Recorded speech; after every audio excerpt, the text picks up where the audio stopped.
Dakota Gas wasn't the only success story this May. Basin Electric has been able to provide stability even with the natural gas prices significantly higher than normal.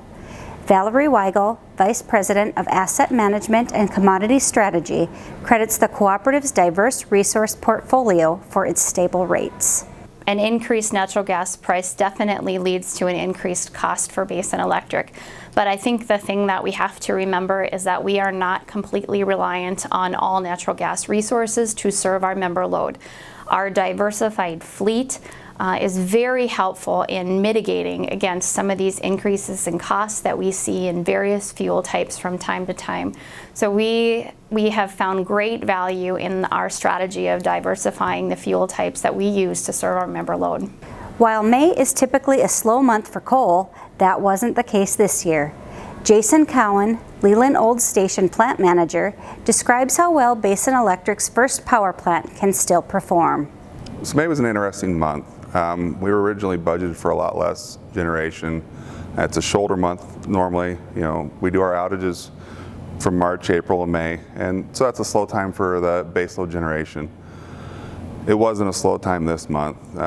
Unit 1 ran at 182%, I believe, of capacity, or not capacity, but what it was budgeted for. And Unit 2 was right there at 130+%. So we were burning more coal, we're using more limestone, and with the price of natural gas being higher, it's putting coal in a good spot to be there to catch that load that it's serviceable by natural gas-fired power plants, but it's more expensive. In May, Basin Electric's coal fleet ran well and ran hard. Weigel explains why this month that made the most economic sense. Our gas units have a moving fuel price. So when natural gas prices are very low, that creates a very low cost for our natural gas units. However, when natural gas prices are very high, it creates a much higher cost for our gas units.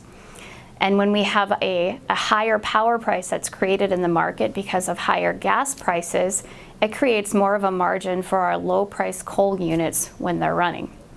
What we've seen with higher natural gas prices is you generally see when natural gas prices move higher, there's a gas to coal switching. And that means our coal units, or not even just Basin Electric's coal units, but coal units in general, are running much more when we see higher natural gas prices because they prove to be the more economic resource. That shifts then when we see really low gas prices. When we see really low gas prices, we see a shift where natural gas resources sometimes become the lower cost resource than a coal resource, and then we see our natural gas units running more. But in the environment we're in, the market environment we're in, with higher natural gas prices, our coal units provide a great benefit because they can capture a larger margin when those resources are running.